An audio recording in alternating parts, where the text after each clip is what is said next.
My name is David Margules. I am a photographer, and I'm also a guitarist in the vein of the vintage blues of Chicago and British blues invasion. The artist's responsibility is one of action. We cannot afford to sit back and listen to the demons in our head saying that, everything is over, the world is not going to be the same. We as artists need to be productive, and we need to take a leadership role. And certainly for me, I had greater challenges than COVID. Getting sober was a bigger challenge to me than, COVID. Even being diagnosed with leukemia back in 2013 was a cakewalk in comparison to some of the other challenges in my life, losing my father, other challenges of that nature. So for me, and I think others, it is so important that we do our craft. And certainly for me, I was working on my book during the COVID times. I was taking action. I was taking photographs. Nothing changed for me. It was all about being responsible and in an action mode. My therapeutic nature during those times was very important, because I knew that a lot of people would be suffering more than me, because I have a higher power in my life. I have fellowship. I have people, 9/11 responders that are need my help. I'm very good when it comes to doing the research for supplementation, what to build the immune system, to reverse inflammation, to also have a reverse stages on aging. All this stuff plays a very, very important part. So I had a tremendous responsibility to my fellow 9/11 responders, and they're grateful that I was there for them, and I'm grateful that I could be there for them. How would I like to be remembered as a cultural advocate?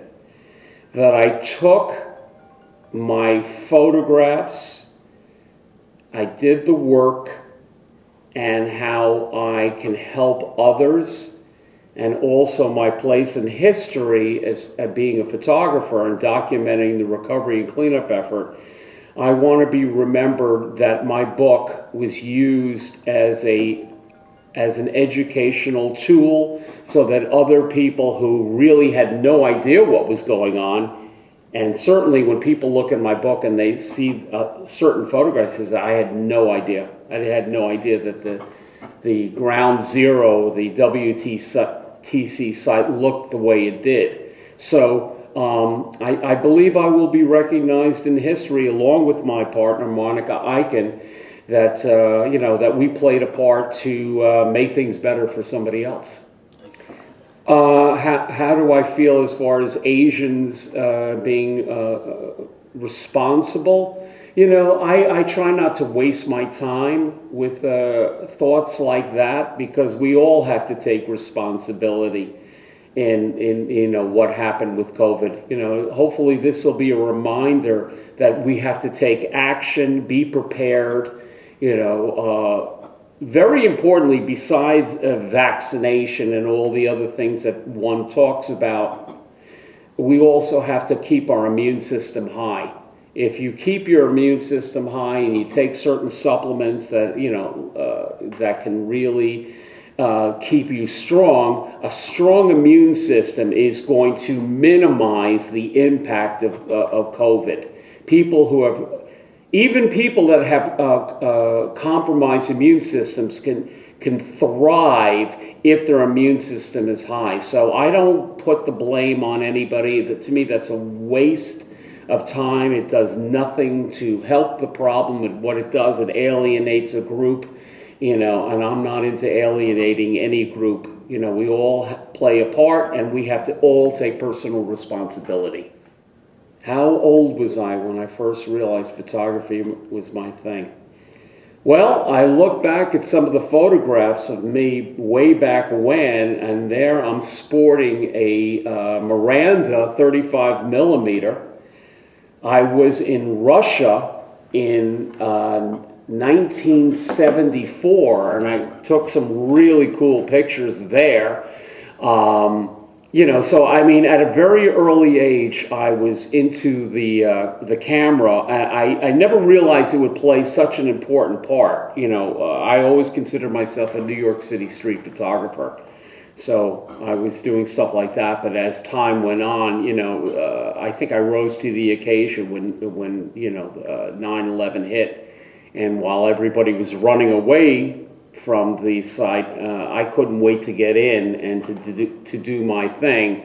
Little did I know that I'd get a call from Peter Jennings asking me to do a show that eventually got aired on the first anniversary of 9/11.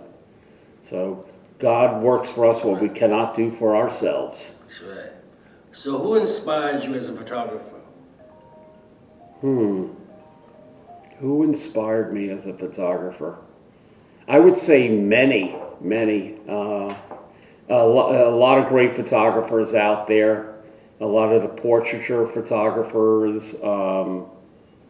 I couldn't even name anybody at this point, really, to be honest with you. But certainly the guys that were using medium format and 35 millimeter black and white cameras, really, did it for me. Okay.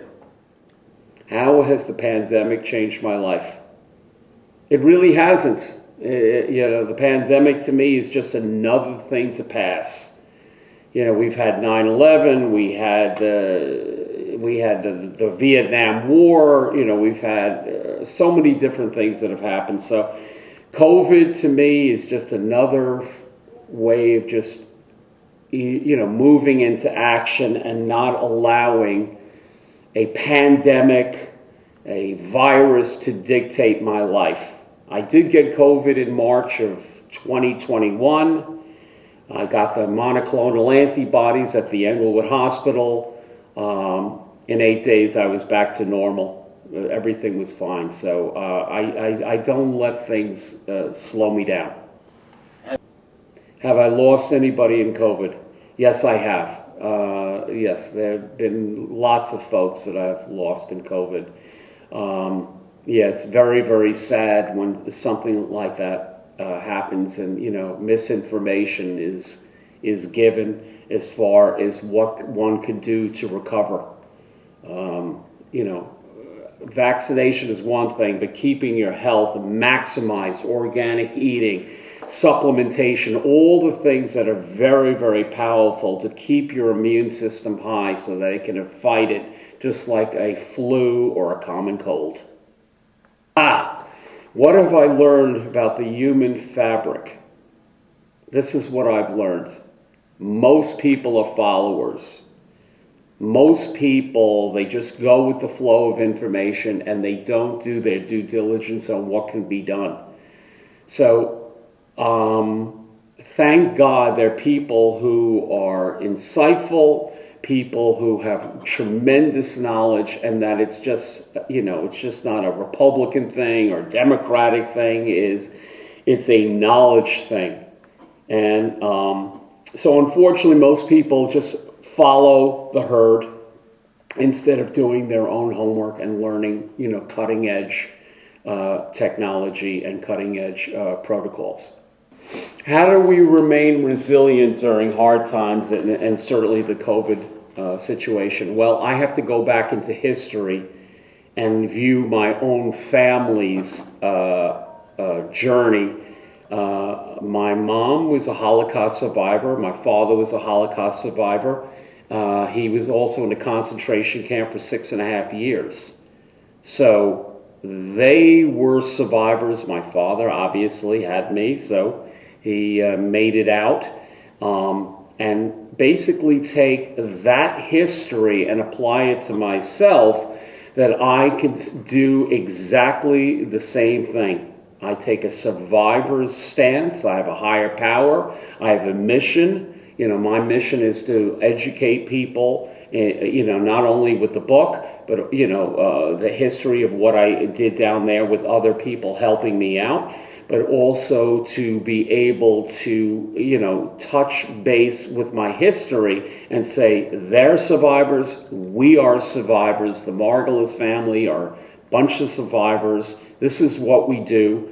And that's the stance that I take, and it works. You know, when you stay strong and you stick to the fine line. Look, we all get off the balance beam from time to time, but our job is to somehow, you know, push ourselves back to that beam and focus on the mission at hand and keep on striving forward. Thank you.